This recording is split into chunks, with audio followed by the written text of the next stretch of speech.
Hello. So today is day 8 since I had my vaccination, and this is a report of how am I doing um, through my observations all these days.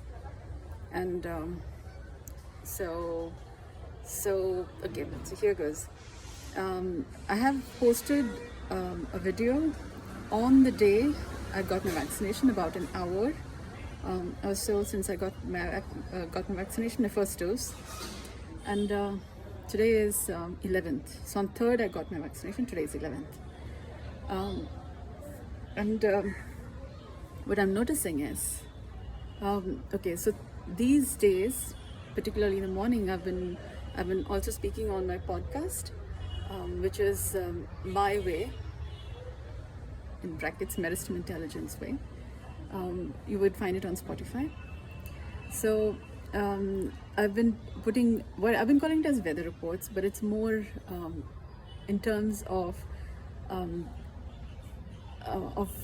what I would say is putting myself together in the morning since waking up. Now I thought it was it could have been because of the vaccination, the physiological effect from the vaccination, in which case this is a prolonged recovery. This I don't know if this is how it is for everybody, but this is something which I've also, Nirbeeja Yoga is something which I've been regularly doing to put myself together. What that means is becoming me, being me, since I wake up in the morning, and then this is how I maintain my health. When I notice that I'm of a particular constitution, and then I'm functioning, and then I know that I'm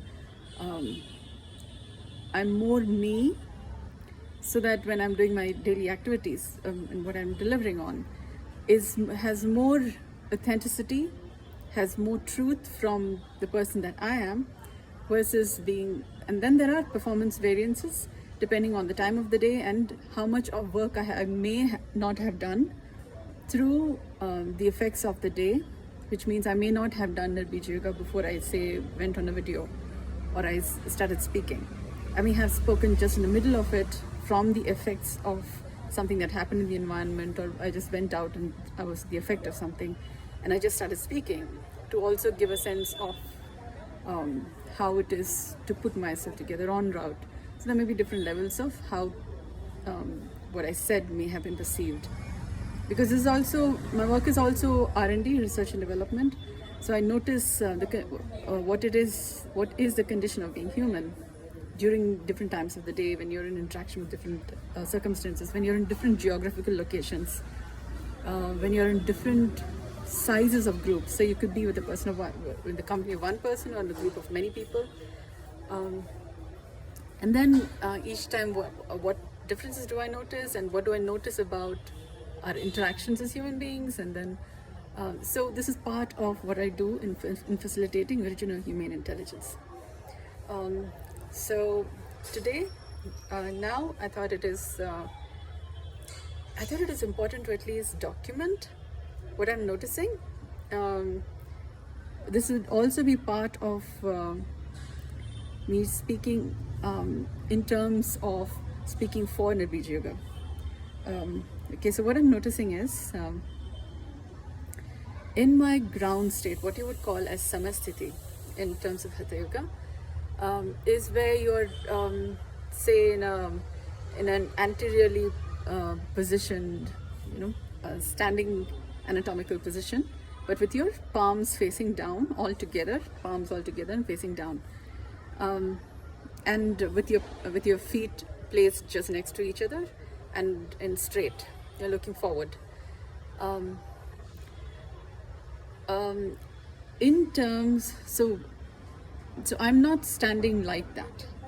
What I'm doing is I'm noticing how my bodily constitution is without any movement, or without me voluntarily making any movement. So I'm noticing how is my bodily constitution and how do I feel. So from that point of view, from that point of reference, I'm noticing how normal, ordinary, healthy I am, and what may be out of different states of optimal health, where I would like it to be. And I'm noticing when I'm not doing anything, I'm just being in a place, I'm noticing my tissues are hyperventilating.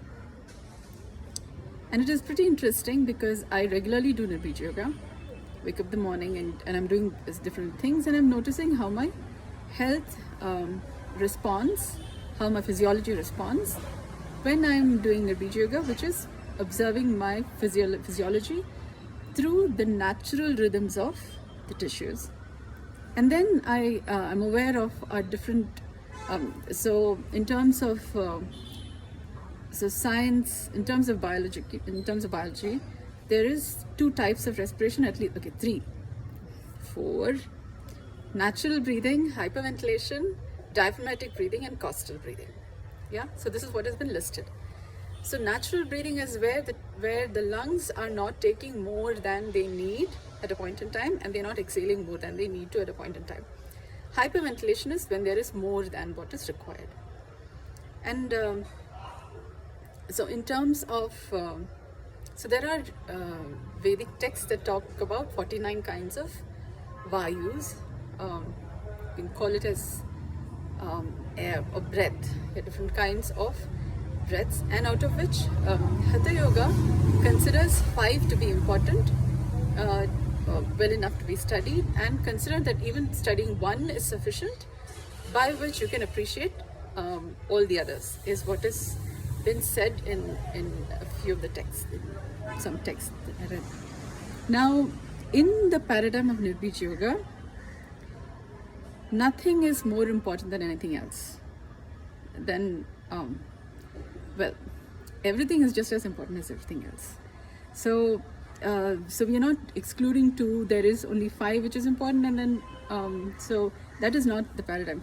We are in the paradigm of Nirbeeja Yoga.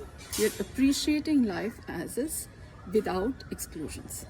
Okay, and this is a requirement for appreciation of how different parts interact with the other, and then how there is an appreciation of what is whole.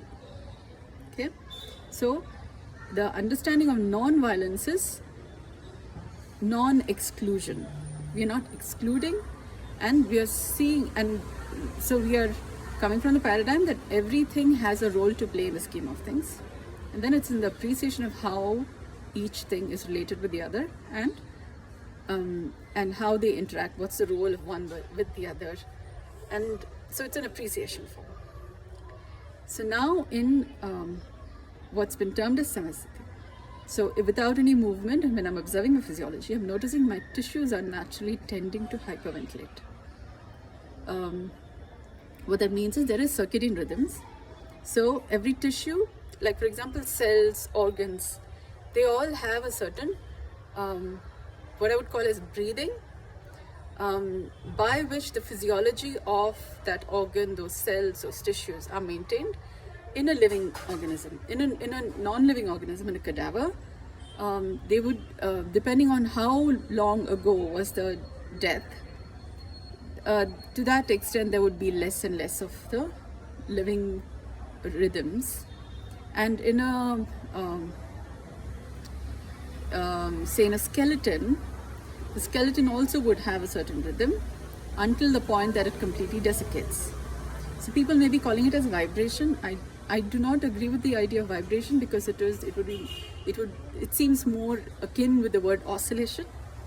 But I'm speaking about rhythmic patterns, which is part of life forms. Different tissues, different material have their own rhythms that gives them their material constituency, composition, constitution, and so liquids would have a certain rhythm, a certain dynamics. Solids would have different kinds of crystals would have different food we eat, depending on the texture, depending on the material quality and the composition, would have different hydraulics, if you can call it that, rhythms. These are all different life forms on a planet Earth, which has different expressions of water at least.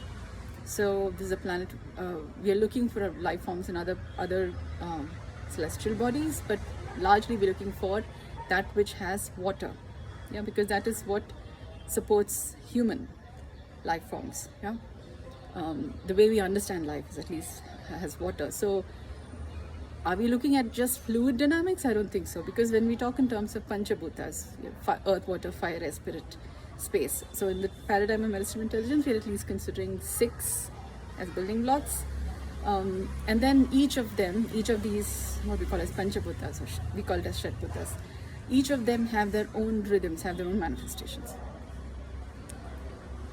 And then what I'm doing is, so my understanding of why we have why I tend to have a hyperventilation at baseline is because is either that we have normalized hyperventilation, because our paradigms of what we're calling as, when we say breathe, we go, yeah, that is our idea of breathe. Otherwise, it's not, okay, I'm breathing. So there is a going in, going out. Observing that is not our idea of breathing. So when we say breathe, we do breathe. So that's breathing, yeah. So so that may be having its own effects in our intellectual understanding of what is morphic field. Different tissues may be having different pre-existing memory or habituations giving rise to certain constitutional behavior which may be showing up, if that can be said, in terms of human morphic field, maybe. And then I'm practicing bringing my physiological behavior to natural breathing. So which is how I practice Nirbeeja Yoga, and which is when I observe not having to, my breath is not short, going like that. So I don't know if it's because of the corona, but then I've been doing this in some time. So where does the corona vaccine effect end, and where normal physiology is? This observation continues. My research and development continues in facilitating original human intelligence.